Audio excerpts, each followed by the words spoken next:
Head coach from the DHL That's right. Stormers, John Dobson, will now open the floor to your questions. If I can ask, if you can just raise your hand so we can just indicate a form of decorum. Thank you. First question. Yeah. Go for it. John, congratulations. Thanks.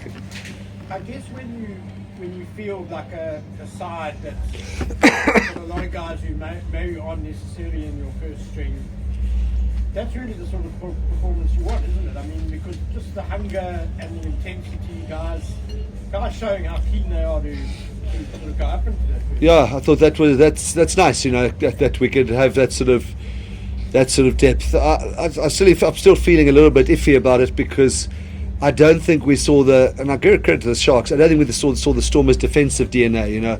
Just thought we weren't making the reads, we weren't getting off the line. I know why, but to get a win here, because look, I credit to the Sharks as an organisation for laying on this occasion. The Sharks team played, they never stopped coming. You know, if we didn't turn over that line out, I thought we were under pressure. If they got that more going, it's a penalty, 5 yards, and they win the game. So I think well done to the Sharks. I thought defensively we were off, and that's but strategically, tactically, I thought good, and some really good performances by some of the sort of what you call them, second string players. Yeah. Donald, can you tell us why you think they were off defensively? Yeah, Liam, I actually tried. I saw it at half time, or saw it during the first half. Tried to address it at half time. We didn't change behaviour in the second half. I don't think we've ever, if you included advantages, we must have been close to 18 penalties. But you know, it's almost like we weren't working hard enough to get off the line. So we thought like Suleiman wasn't making the reads. They weren't looking after those wide, because normally we make the big reads. But I think the challenge for Suleiman and them was they couldn't get off the line because the forwards weren't there on the inside. You know, so we weren't coming round so we could get off the line, and it was then you lose the physical battle.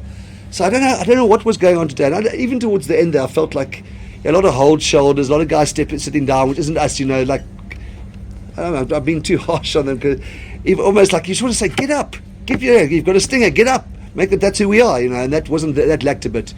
But I mean, the Sharks really put us under pressure for a large part of that second half. Yeah, bit of a loss for it.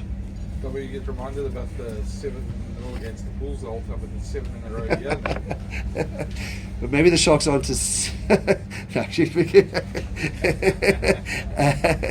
No, listen.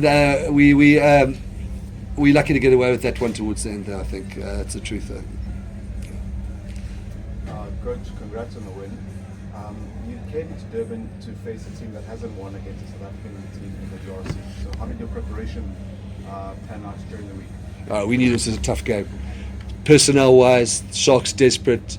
They're a much better team. You know, they got some good confidence back from the result.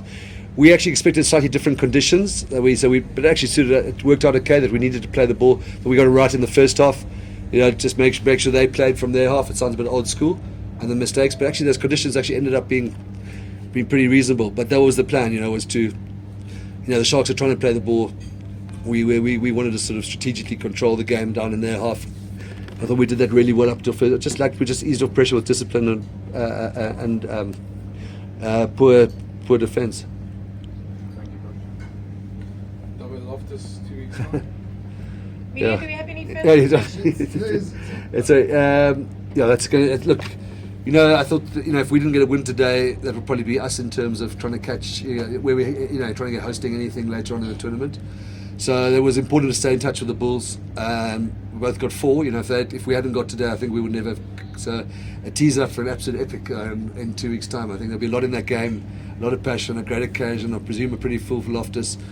And you know, as much as the anxiety will get to me close in the game, it's a brilliant thing for South African rugby. What the Sharks did today, crazy. I said before the game to Joel, you know, when we went to Super Rugby, we had all these derbies. You remember the conference system, and the derbies sort of fell away, didn't they? Just feels like now they're back. You know, that's a great occasion now. Even Ellis Park, by its modest standards, was quite full. It was quite full. You know, we had a great occasion over the Christmas period in Cape Town with Sharks and Bulls. Gosh, I shudder to think what's waiting in Pretoria, in every respect. Double, sorry. Yeah. You any sort of headaches in terms of selection? Listen, yeah, it does, because you know there's still quite a few guys. Obviously, the rest of guys like Marnie, Dion, and them come back. Loose forwards a challenge. You know, with there's somebody like Willie Engelbrecht, Dion, somebody else we've left out. Saman provides another headache now with the locks in.